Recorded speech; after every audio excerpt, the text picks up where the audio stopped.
Hey folks, it's your boy D here, and I just wanted to give, my thoughts on The Old Guard. Just got released on Netflix yesterday. Um, it was okay. It wasn't something that, way over the top that, I would scream from the rafters saying go see, but at the same time, it wasn't a complete dumpster fire. Uh, it's stars at Charlize Theron, and I guess it's a group of immortal mercenaries, and they go around, taking on whatever mission they feel is the right thing to do. And I think ultimately that's kind of the carry what carries the movie, but at the same time it kind of takes away from the movie. And what I mean by that is that when you have the good guys and they're immortal, then there's no danger.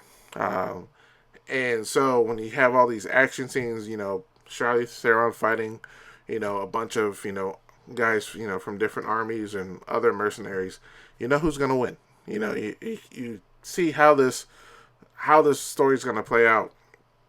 And so at no point in time was I ever really, on the edge of my seat. It was just something I kind of sat through and watched. Uh, and that ultimately is probably, like I said, the biggest thing that took away from this movie. Uh, Action scenes were fine. Charlize Theron, played a complete badass. She plays, the old, wise mentor. We got a new immortal. Something happens to her. I'll try not to be too specific. If you've seen the trailer, you kind of get how the movie works, and you kind of know how the movie's gonna end.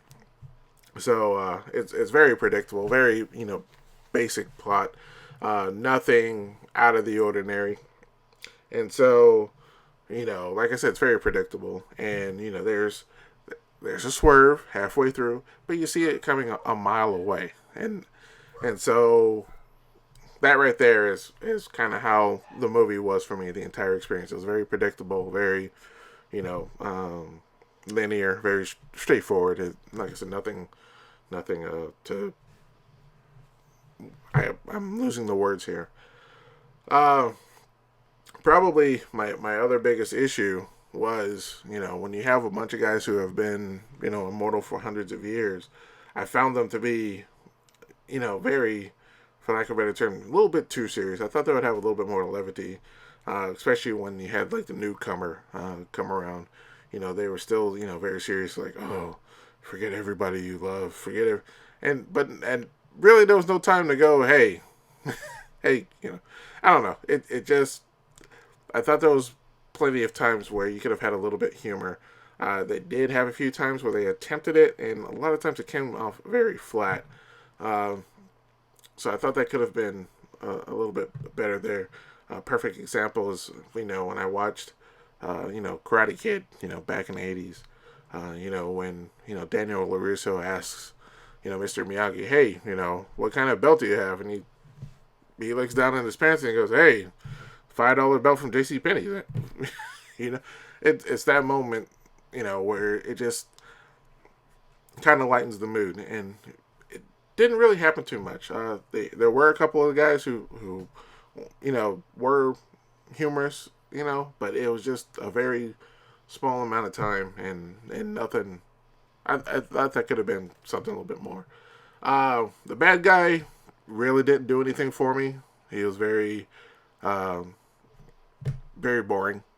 And he just wanted to find a way to make more money, and even then he wasn't compelling. He brought nothing to the table. It was like, hey, we need somebody to play a bad guy. They grabbed somebody, they threw him in there.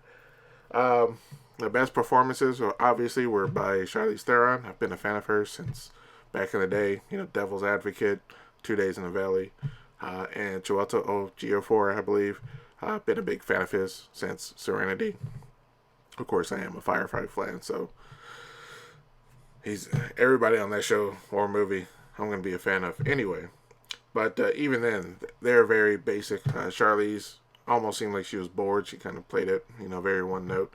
Uh, so all in all, that's kind of my takeaway from the movie. Uh, without giving too much away, it does set itself up for a sequel. I guess this movie was based off a series of comic books, and I never read the comic books, so I came into this, cold turkey, or not cold turkey, but blind. And you know, it just it's okay.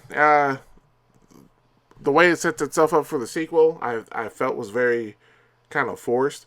It almost felt like there was a section in the middle of the movie where a particular topic or person was brought up, and it seems like they forgot about that person all throughout the rest of the movie, and then somewhere when they were doing editing, they said, "Oh, we gotta bring up this topic back," and so they grabbed a couple of actors, filmed the scene, and threw it at the end.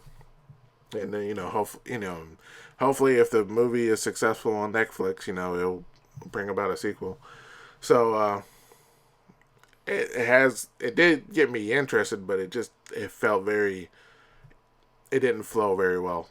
So, but like I said, it wasn't a too bad of a movie. If they do come out with a sequel, I'll watch it and see how it goes. Um, I would definitely like to see something that kind of provides a little bit more danger to the good guys, because like I said, they're immortal. So you have four people fighting 1,000 dudes. You kind of know how it's going to end, and I have to say something about the bad guys or the bad mercenaries. Once you understand that the people you're fighting are immortal, why are you still fighting? I mean, you're pretty much getting paid to die. I mean, so unless you're giving that money to some children or wife and kids somewhere, then that's fine. But if you see a guy who's immortal and he's taking 100 bullets and he's still getting back up and he's taking all your comrades out, I'm taking the first bus out of town. It's time to move on. So that's just that's just my 2 cents. So there was a lot of guys I thought it was kind of silly. It's like, oh yeah, my bullet will kill him. Yeah, the other 1,000 bullets just didn't do it. But anyway, that's that's just me. All in all, it was just okay. If I were to give it a grade, I give it a C+. So anyway, I wanted to know your thoughts on The Old Guard. Have you had a chance to see it? If so, what did you think? Did you love it? Did you hate it? Did you think it was just okay? Let me know. Post in the comments below. And I'll talk to you guys next time. Peace.